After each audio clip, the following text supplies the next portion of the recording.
Hola amigos, estamos a 15 de octubre de 2021 aquí en Madrid, las 11 y no sé cuánto de la noche. Las 11:57 de la noche, o sea que es bastante tarde. 23:57. Bueno, vamos a hablar un poco del mundo de hoy en día, del mundo actual. Como dije en otros videos, que ya no sé cuáles son, el siglo XX para muchos autores, el final del siglo XX se considera desde el punto de vista de la historia, no desde el punto de vista riguroso, ¿no? De la meteorología, ¿no? Desde el punto de vista, al punto de vista de la historia. Se considera que 1989 marcó el fin del siglo XX y el principio del siglo XXI. ¿Por qué 1989? Porque en 1989 cayó la Unión Soviética, em, se auto, se suicidó la Unión Soviética, cayó por su propio peso y ese fue un cambio tan radical, pero tan radical que merece considerarse ese año como el cambio de siglo. Hay otros autores, otros historiadores, hay un grupo minoritario que dice que el siglo XXI comenzó el 11 de septiembre de 2001 con el ataque terrorista a las Torres Gemelas. Yo estoy en el grupo mayoritario que considera que 1989 es una fecha mucho más importante que la de 2001 y que en 1989 comienza el siglo XXI.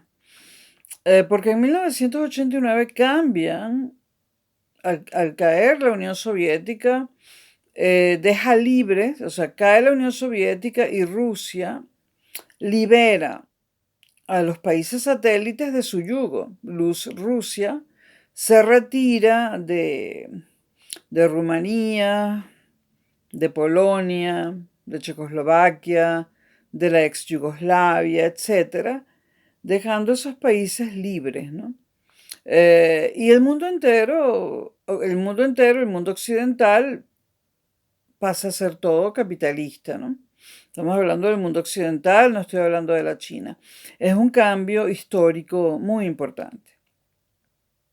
En cambio, el ataque terrorista de 2001 no deja de ser importante, pero no es un cambio histórico, ni de estructuras sociales, ni de modelo económico, sino que el 11 de septiembre de 2001, para mí, es una fecha donde se ha cometido el mayor acto terrorista de la historia del mundo.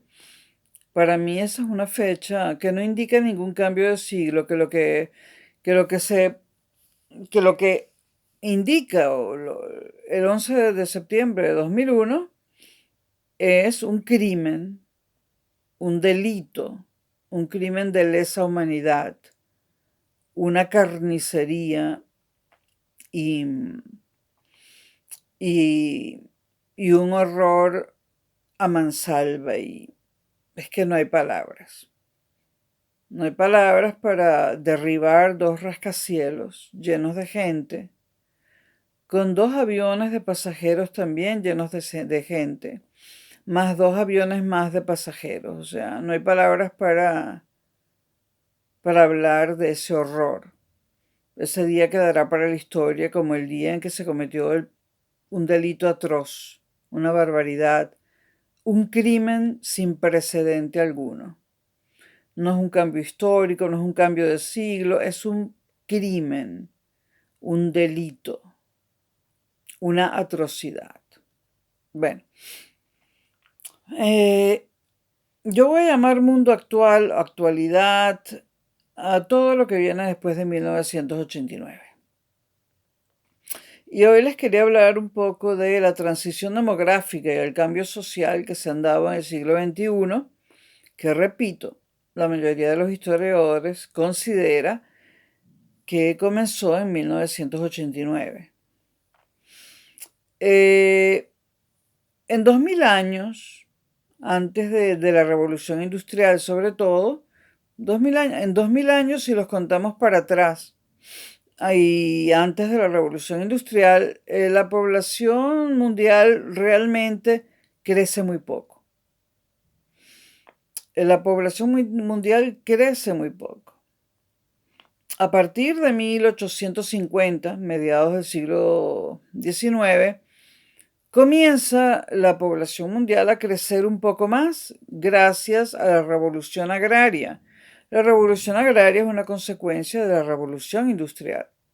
La revolución industrial hizo posible que se diseñaran máquinas para trabajar el campo, la agricultura, de una manera más eficiente y produciendo muchísimo más, ¿no? Al crecer la producción agraria y al ser más eficiente, empieza a crecer la población mundial, moderadamente todavía.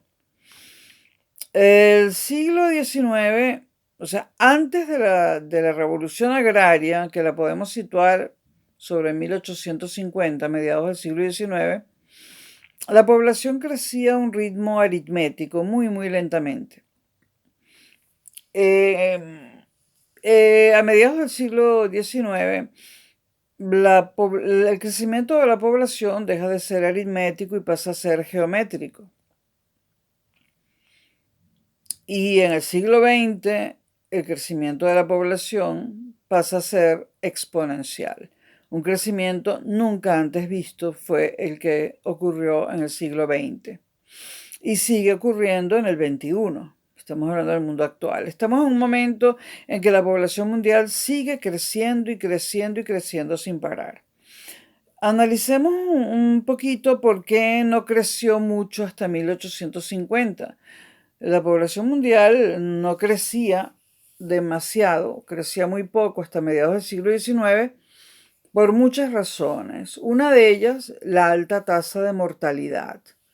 La cantidad de bebés que nacían y morían a los pocos días, o a las pocas semanas, o a los pocos meses de nacer, era enorme.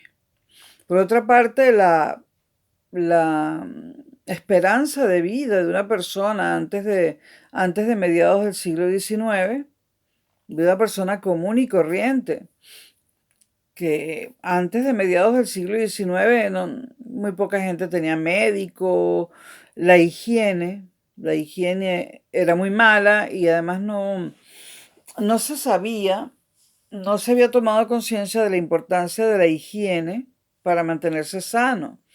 La esperanza de vida de las personas era baja, unos 40 años, 35, a esa edad ya se era viejo, o sea que también morían jóvenes, hoy diríamos que morían jóvenes. Entonces los niños que mueren antes de cumplir un año, a la gente que muere joven. Luego, la tasa de natalidad era alta, pero al morir tantos bebés recién nacidos, podríamos decir que era una tasa de natalidad baja porque no duraban ni un año. Todo esto a causa de los pocos conocimientos médicos que había, la poca atención médica que tenían las masas y no tomar en cuenta la higiene. El mundo tardó mucho tiempo en darse cuenta que la higiene era primordial. Y por supuesto los servicios médicos eran para muy poca gente. Entonces, mortalidad muy alta, tanto en niños recién nacidos o pequeños, como en personas adultas por falta de atención médica. Y también hay un detalle muy importante y es que, por ejemplo, en Europa, hasta mediados del siglo XIX, el hambre causó muchísimas muertes. Las personas estaban muy mal comidas, muy desnutridas, había mucha hambre, hubo muchas hambrunas y eso también causó muertes. Entonces, antes del siglo XIX el panorama era ese: muerte de niños, sobrevivían, no sé qué porcentaje sobrevivían, pero no mucho más del 50% o a lo mejor menos. Muerte de gente muy joven,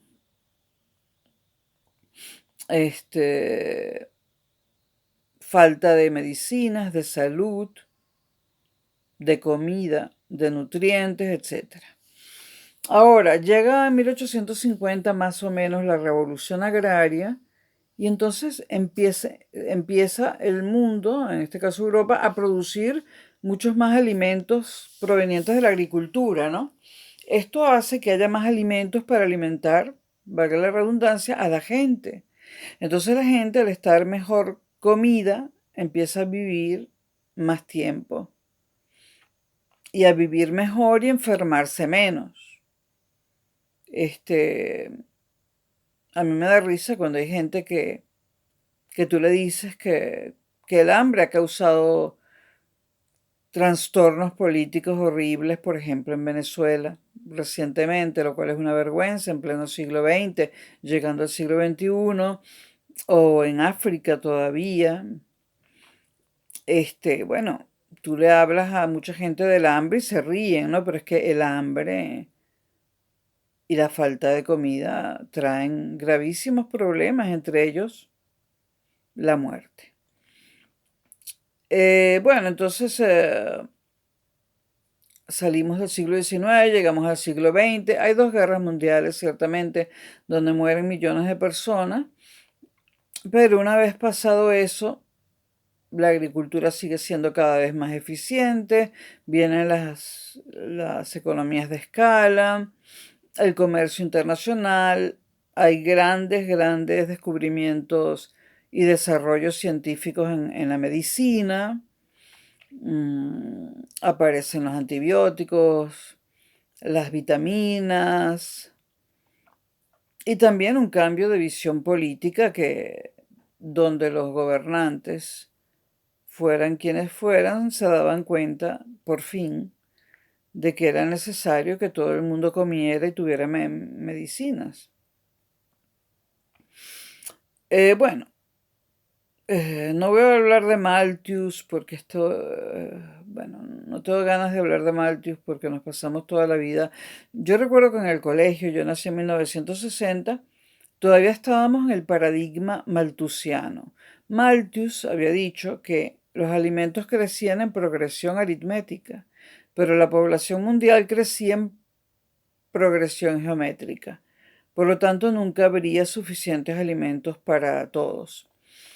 Con el surgimiento a finales del siglo XX de las economías de escala, la teoría de Malthus dejó de tener valor, es decir, dejó de ser válida, porque las economías de escala permitieron y permiten producir cantidades enormes de comida de todo tipo y cantidades enormes de medicamentos y de todo tipo de cosas, ¿no? Entonces, actualmente el problema del hambre y de las carestías de las personas, carestía de alimentos, de médicos, de medicinas, de vivienda, etcétera, ya no es un problema de que no hay para todos, no. Ahora es un problema político.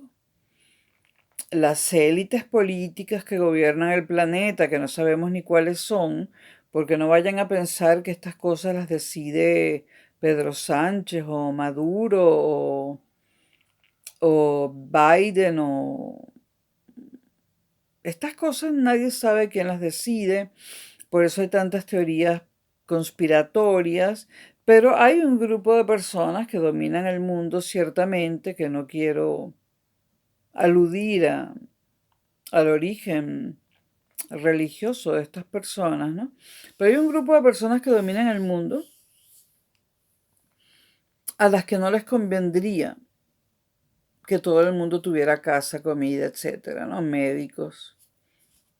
Pero el problema ahora es político, no es de falta de algo, no, es político. Bueno, eh, en el siglo XX el crecimiento de la población se volvió exponencial y sigue siendo exponencial en el XXI.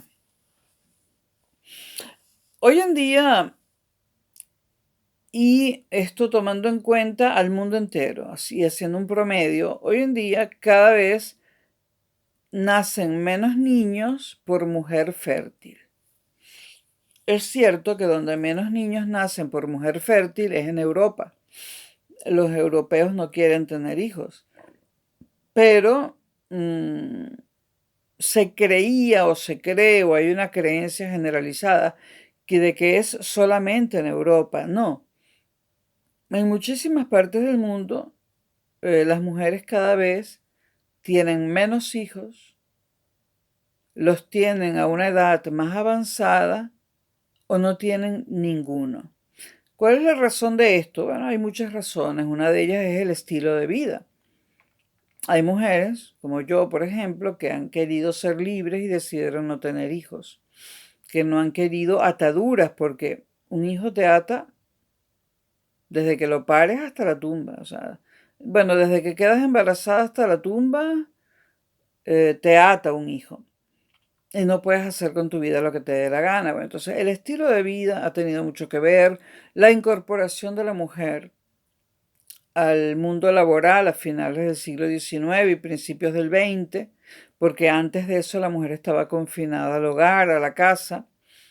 Entonces, el nuevo fenómeno del siglo XX de la mujer profesional que tiene metas distintas a la maternidad, eh, el estilo de vida e incluso, bueno, por supuesto, la existencia de métodos anticonceptivos que antes no había e incluso una cierta conciencia, tanto de hombres como mujeres, de que, de para qué traer al mundo, a un mundo que tiene muchas cosas terribles, ¿no? Que para qué traer al mundo a un nuevo ser humano para sufrir, ¿no? Bueno, a consecuencia de esto, de la baja natalidad de hoy en día, las sociedades van envejeciendo. Por supuesto que la que más envejece es la sociedad europea, ¿no? Pero a nivel global van envejeciendo. Esa pirámide que siempre veíamos con un montón de gente joven abajo y un montón, y en el pico, cuatro viejitos, pues esa pirámide se está convirtiendo en algo muy ancho, en el medio, ¿no? Y próximamente, a finales del siglo XXI, según las predicciones que han hecho los especialistas, la pirámide estará invertida. Es decir, habrá mayoría de ancianos, o sea, la cantidad de ancianos será mayor que la cantidad de gente joven y que la cantidad de niños y adolescentes sobre todo. Peor en Europa, pero a nivel mundial. A finales del siglo XXI, los, los que se ocupan de predecir estas cosas dicen que la humanidad tocará techo. No saben si es que se va a estabilizar el número de personas vivas que estén siempre en este planeta, ¿no? O si disminuirá el número de personas que habitan el planeta. Pero se cree que a finales del siglo XXI dejará de crecer la población mundial e incluso podrá disminuir. Las personas que han predicho estas cosas no han tenido una bola de adivinanza, de esas que usan las brujas, no. Han usado, bueno, han trabajado con varios escenarios, han analizado las tendencias de los países, las tendencias en la vida de la gente, las tendencias en los diferentes nuevos empleos que existen. Bueno, analizando muchísimas variables, han llegado a la conclusión de que a finales del siglo XXI dejará de crecer la población mundial. Lo que no saben, lo que no sabrían decir es si se estabilizará o decrecerá. Hay un modelo de transición demográfica de 5 fases, donde la fase cuarta y la quinta son predicciones, y la 1, la 2 y la 3 son recolección de datos ya pasados. Hay un modelo de transición demográfica em, desarrollado por Warren Thompson. Y lo desarrolló en 1929. Búsquenlo si les interesa el tema, ¿no? Warren Thompson, 1929. Bueno, él habla de las 5 fases. En la segunda fase, bueno, la primera fase ya sabemos que se moría mucha gente y tal. En la segunda fase, él hace un recuento bueno, de las cosas que han mejorado la arquitectura, que han aumentado la esperanza de vida y la cantidad de población en el mundo. Entre ellas el surgimiento de los fertilizantes químicos, que han enriquecido la tierra y le permiten producir más. La mejor alimentación, que ya lo dijimos, de los seres humanos. La mejor higiene, las mejoras médicas y la disminución de las infecciones. Había muchas muertes por infecciones. Y una cosa muy importante, el surgimiento en la segunda fase del modelo de Warren Thompson de las vacunas. Las vacunas son algo relativamente nuevo, pueden tener un siglo, nada más. En la tercera fase del modelo demográfico de Warren Thompson, él habla de una mejor alimentación y mejor higiene, mejores aún que en la segunda fase, un descenso de la mortalidad. Habla de Malthus y cómo el modelo malthusiano dejó de tener vigencia, ¿no?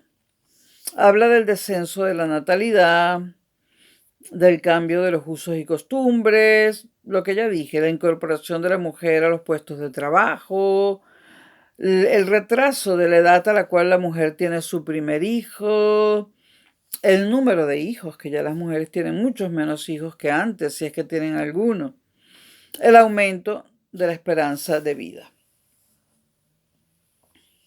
Si a alguien le interesa saber más, pues busquen el modelo de transición demográfica de Warren Thompson, eh, y ahí hay información.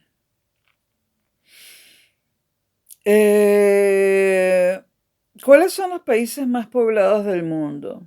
En primer lugar, creo que lo saben todos, la China. En segundo lugar, India, creo que también se sabe. En tercer lugar, Estados Unidos. En cuarto lugar, Indonesia. En quinto lugar, Brasil. En sexto lugar, Pakistán. Esto para que tengan una idea, ¿no? Por supuesto que hay tablas con todos los países, ¿no? Pero no podemos, pero no podemos ponerlos todos, ¿no? Bueno, en Estados Unidos el índice de natalidad es alto. Siempre ha sido alto. Pero no por los WASP, White, Anglo-Saxon, Protestant, o sea, no por los WASP, blancos anglosajones y protestantes, que en su momento se reprodujeron muchísimo en América del Norte, sino, bueno, los WASP empezaron a tener menos hijos, pero en su lugar empezaron a tener muchos hijos los hispanos. Es decir, la nueva inmigración que surgió en los Estados Unidos, ¿no? Los Estados Unidos siempre ha tenido entrada de migrantes. Y bueno, en un comienzo fueron migrantes europeos, sobre todo, que se reproducían rápidamente y mucho. Y cuando estos estaban ya reproduciéndose menos, empezaron a llegar los hispanos hace ya muchas décadas y estos hispanos se siguen reproduciendo muchísimo. Por lo tanto, Estados Unidos nunca ha dejado de aumentar su población, cada vez es más. El índice de natalidad de Estados Unidos es muchísimo, pero muchísimo más alto que el de Europa, muchísimo. Dentro de Europa, Alemania siempre ha tenido mucha población y es el país donde más ha crecido la población. Este es un dato interesante, ¿no? Alemania es una excepción quizás dentro de la Unión Europea. Mm, eh, los alemanes siguen teniendo hijos, no tantos como antes, pero sí más que el resto de Europa. Al caer la Unión Soviética, la Unión de Repúblicas Socialistas Soviéticas, el sistema sanitario de Rusia pasó a ser privado, se privatizó. Y lo que tiene Rusia hoy en día es un sistema sanitario mixto entre público y privado. Pero la parte pública no abarca todo lo que debería abarcar. Y entonces en Rusia también hay disminución de la población debido a que ya no hay eh, um, sistema de salud público universal y que abarque todos los campos de la salud, ¿no?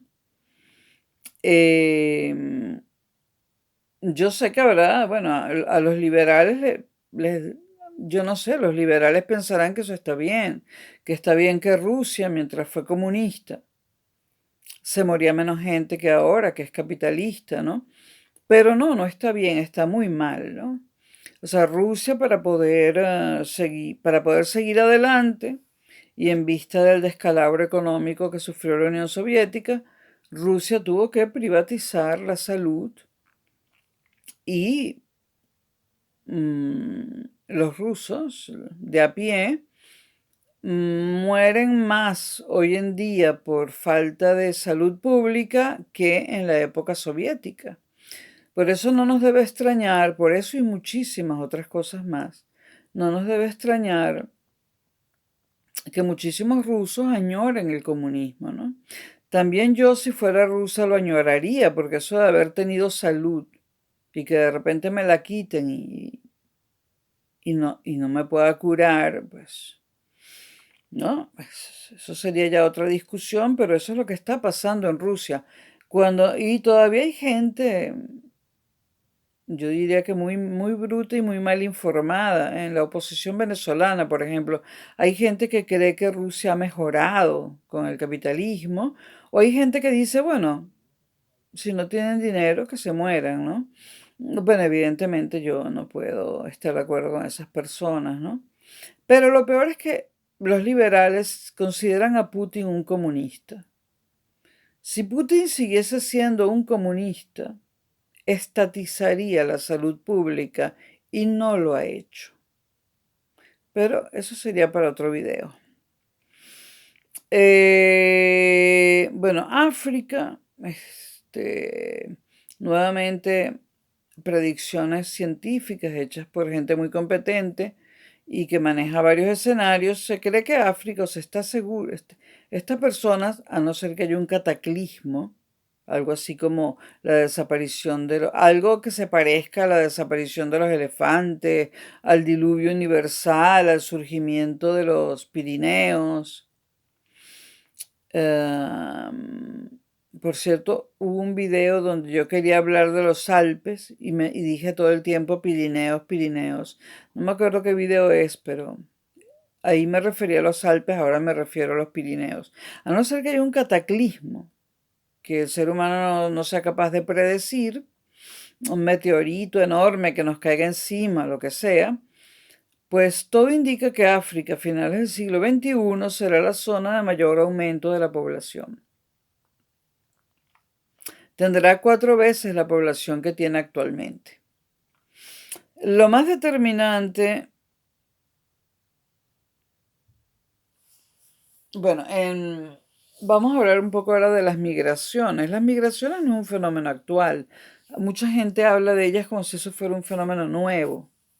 Las migraciones no son un fenómeno nuevo, pero lo más determinante de las migraciones de hoy en día son las migraciones internas, que mucha gente tampoco lo sabe y cree que son las migraciones de un continente al otro, o de un país a otro. No, no.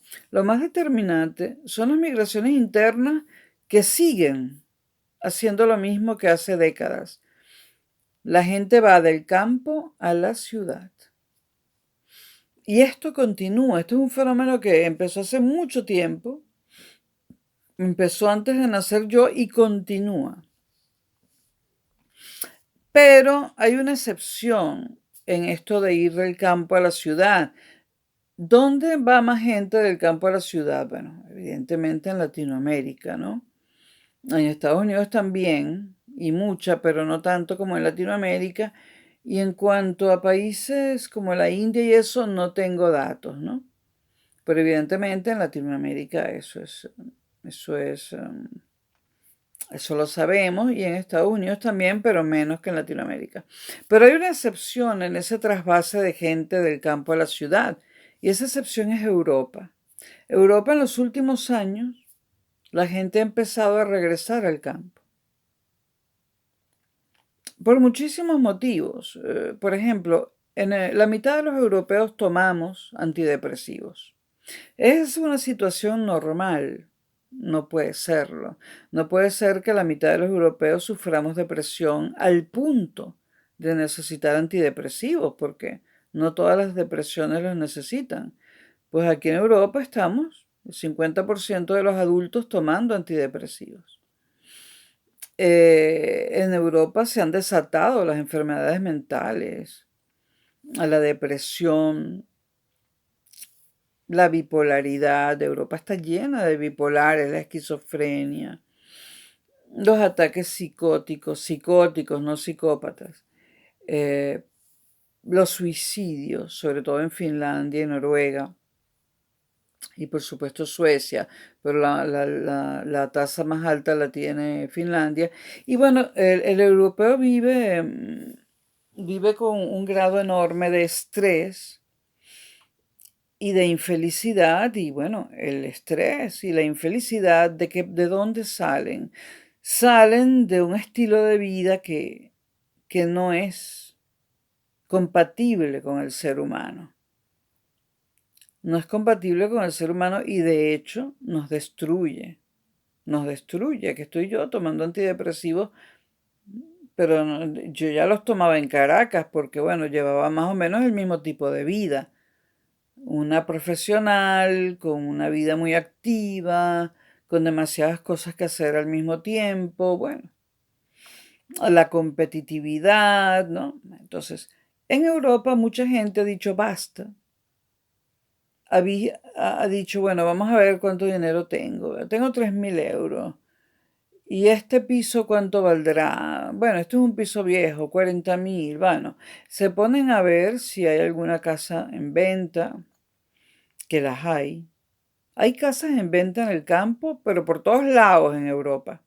Entonces hay mucha gente que dice, bueno, primero voy a pensar de qué voy a vivir. Hay gente que dice, voy a vivir de la agricultura a baja escala, o sea, producir lo que necesite para vivir al mes. No necesito demasiadas hectáreas. Puedo vivir sembrando unos cuantos pimientos, unos cuantos tomates, patatas, vendo eso y vivo en el campo sin lujos, pero sin estrés. Hay gente que compra una casa de campo y la convierte en una casa rural, es decir, en un hotel. Hay gente que se inventa una nueva vida lejos de la ciudad, donde el estrés y todas estas cosas le den una taima, como diríamos en Venezuela, le den un respiro, ¿no? Eso está ocurriendo solamente en Europa y yo creo que en algún momento empezará a ocurrir también en América, en Canadá, Estados Unidos, América del Sur, en Latinoamérica, ¿no? Porque en Estados Unidos también se toman muchos antidepresivos. No sé si la mitad de la población adulta, Es menos que en Europa, pero más o menos. ¿Por qué es menos que en Europa si Estados Unidos es un lugar peor? Es decir, no hay salud pública, es más difícil cumplir con tus con tus cuentas por pagar. Bueno, porque el norteamericano nace creyendo que si él no tiene éxito en la vida y no se vuelve millonario, la culpa es de él. El norteamericano común cree que todo está bien, que la falla está en ellos, no en el sistema. Una visión completamente a la que opuesta a la que